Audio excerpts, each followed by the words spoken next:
Hello, nice to see you on my channel, Hearts and Shadows. Enjoy watching. My name is Philip. I went through a difficult marriage that slowly fell apart over time. After months of turbulence, I found out that my wife was cheating on me. When I confronted her about it, she didn't deny it. Instead, she became defensive and told me to leave the house, reminding me that it was given to her by her parents. I didn't argue. I quietly left. But what she didn't expect was everything that came after. I met Angela during a time in my life when everything felt uncertain. I had just started out in the corporate world, fresh out of school, trying to make sense of how things worked. I wasn't making much money, and I wasn't climbing the ladder as fast as I thought I would, but I was working hard, and I kept showing up every single day. Angela came into my life during that season. It started with small conversations about things we were interested in. It was that kind of connection that builds when you talk to someone who genuinely seems interested in knowing who you are, not just what you do. I would find myself looking forward to hearing her voice at the end of a long workday. After a few months of talking, we started dating. For me, it wasn't casual. I loved her. I didn't say it right away, but I felt it early. She brought a kind of calm into my life that I hadn't realized I needed. I was still uncertain about the future, but with her, things felt more grounded. And because of that, I was willing to give her everything I had. Whatever it took to make her feel valued, I did it.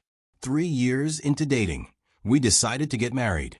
We stood in front of family and friends and made commitment to one another. We didn't have it all figured out, but we had each other. And back then, that felt like enough. Her parents, who had always been more financially stable than mine, pulled us aside after the ceremony. That's when her father handed Angela a small, simple envelope with a key inside. He smiled and said, "This is your new beginning." At first, I didn't even fully understand what he meant. Later, I realized they had built a house and were giving it to her outright as a wedding gift. Fully paid off. No mortgage. No hidden conditions. Apparently, they'd planned it years in advance, saving and building quietly, and had it ready just in time for our big day. To be honest, I was stunned. At that point in our lives, Angela and I were still renting a small apartment. That gift was life-changing. It meant we could start our marriage without the crushing pressure of monthly rent or a looming mortgage. I didn't care that the house was technically gifted to her. We were building a life together, and this gave us breathing room.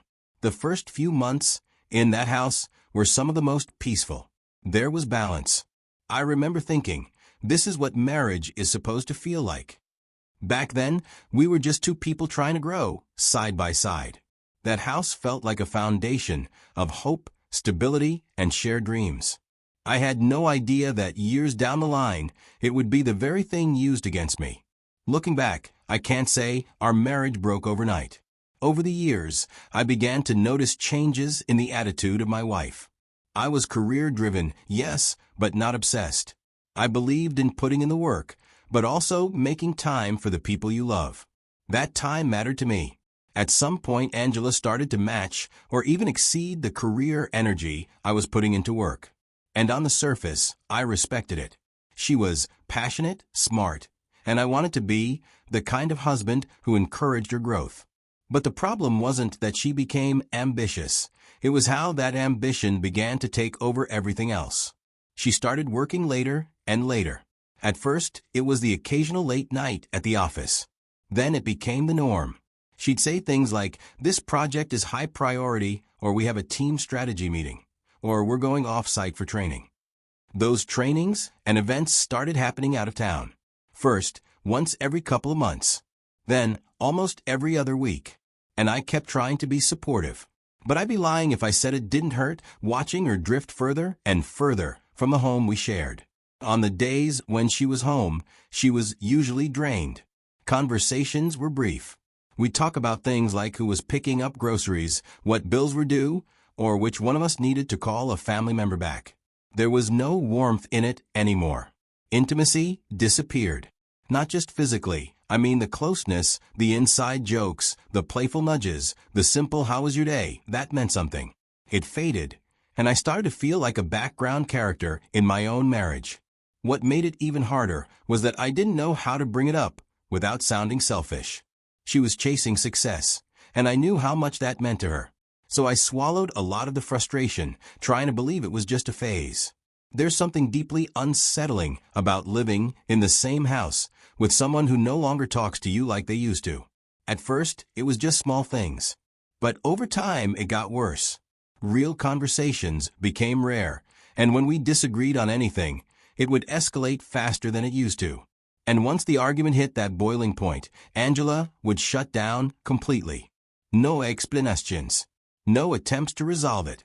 Just silence for days, sometimes a whole week, acting as if I didn't exist in the same space. During these silent stretches, I noticed she was always glued to her phone. She'd be typing, smiling faintly sometimes, and whenever I came close, the screen would tilt just slightly or the app would close. It didn't happen once or twice, it was a pattern. And I wasn't allowed to ask about it. She'd immediately get defensive, telling me I was being paranoid or too controlling. And then the silence would start all over again. I was carefully choosing when and how to speak, just to avoid another wall of silence. We weren't always like this. There was a time when we could sit and talk for hours about nothing. I could feel the space between us growing, but I didn't know how to stop it. Nothing I did seemed to reach her anymore. One quiet evening, I was home alone, just trying to unwind after another long day. Angela wasn't home. She'd gone out again for what she said was a work-related function. She'd been attending more and more of those lately, sometimes even in other states. I didn't question it anymore. I was alone in the living room when I noticed her iPad on the couch. It was nothing unusual. She often used it to stream media when she wasn't glued to her phone. I picked it up, just intending to watch something on Netflix, and clear my head. As I tapped around, I couldn't even recall how exactly I landed in the Messages app. It wasn't intentional, but once I saw it, I couldn't unsee it. The iPad was connected to her iCloud account, so all the messages from her phone were synced automatically. At first, I didn't know what I was looking at. Then I saw a name I recognized, her coworker. The same man she used to mention casually back when things between us were still warm. I never once saw him as a threat, but the messages said otherwise. There were check-ins between them, asking if the other got home safe. Discussions about when they'd see each other next. Then full arrangements, where to meet, what hotel, how long they'd stay. And that's when I saw it clearly. One of those trips she said was a work seminar in another state was actually a weekend getaway with him. I sat there stunned. My wife was going all out for another man behind my back. And suddenly, everything added up.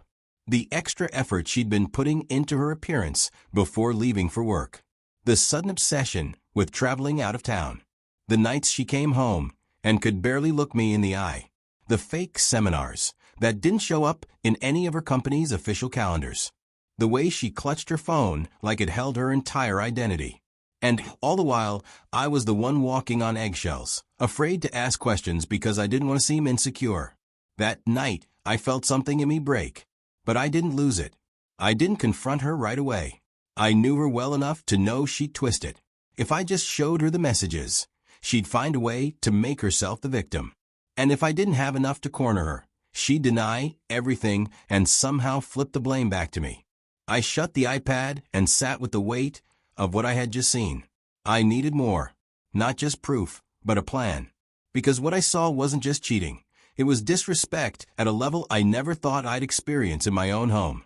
I needed more undeniable proof to add to this, so I hired a private investigator and, at the same time, talked to a lawyer about what a divorce might mean for me. The investigator spent weeks watching Angela's movements, and each report he sent broke my heart. Finally, he handed me proof I couldn't ignore.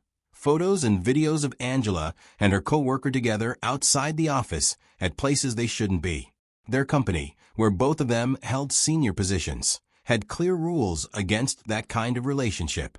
Armed with everything, I chose one quiet evening to talk. When Angela walked in, I asked her to sit down. I kept my voice steady and asked, "What's really going on between you and your coworker?" At first, she sat in silence, staring like she didn't understand the question. Then she accused me of trying to control her, said I had no right to question who she talked to. I didn't argue. I simply held up my phone and showed her the screenshots from her iPad. She read them, and her face tightened. Instead of explaining, she shot back that I had invaded her privacy by snooping. She declared right there that our marriage was finished because I didn't respect her. Then she told me to leave the house. She reminded me it was a gift from her parents and said I had no claim to stay. I listened, said nothing, and felt the last thread between us snap. I had the answers I needed. I knew from the moment I found those messages that there was no saving this marriage. And honestly, I had a strong feeling that when I confronted Angela, she would try to flip the script, act like I was the one who wronged her. That's why I didn't just sit around hoping things would blow over. I prepared myself, quietly. Before I even brought up the affair to her, I had already started looking for a place to stay. It wasn't easy because I wanted to leave the house without giving her the satisfaction of a dramatic scene. The day after I confronted her and she told me to leave, I simply packed my things and walked out. So I booked a room at a nearby hotel and kept looking for a small apartment or rental where I could settle in. I didn't tell anyone what I was doing. I wasn't ready for their questions or opinions. I needed time to process everything on my own. A few days later, I signed the divorce papers and had them delivered to her. I wasn't sure if she had started preparing her own, but I wasn't about to wait and find out. I made the first move. Once the paperwork was in motion, I went ahead and froze our joint accounts. I didn't want to wake up one morning and see our money drained out or spent on whatever plans she had with the man she was cheating with.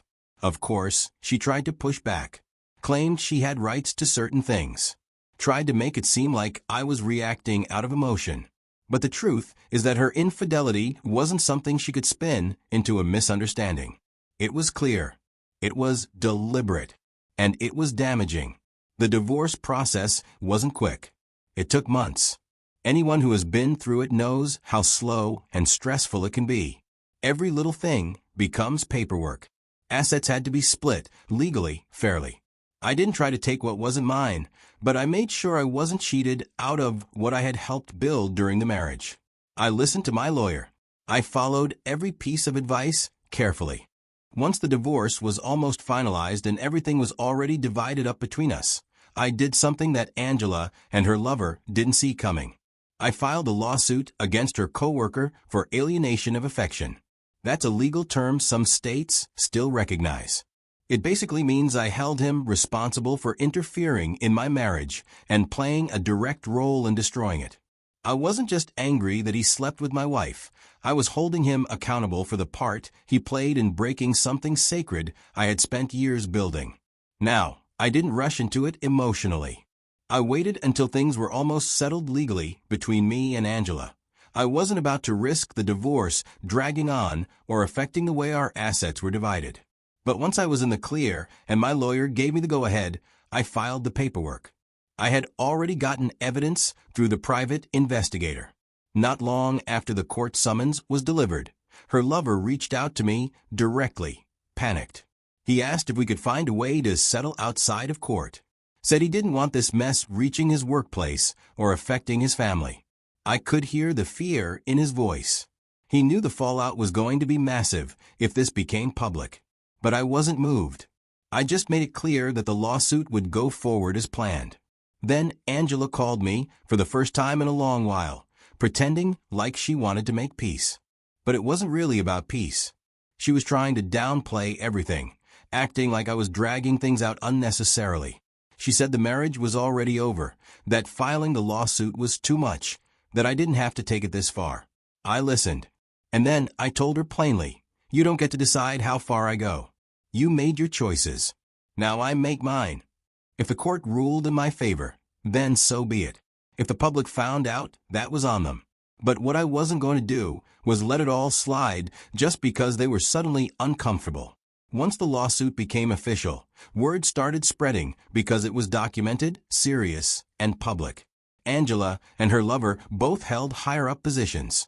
The kind of roles that came with responsibilities, visibility, and policies, especially strict ones about workplace relationships.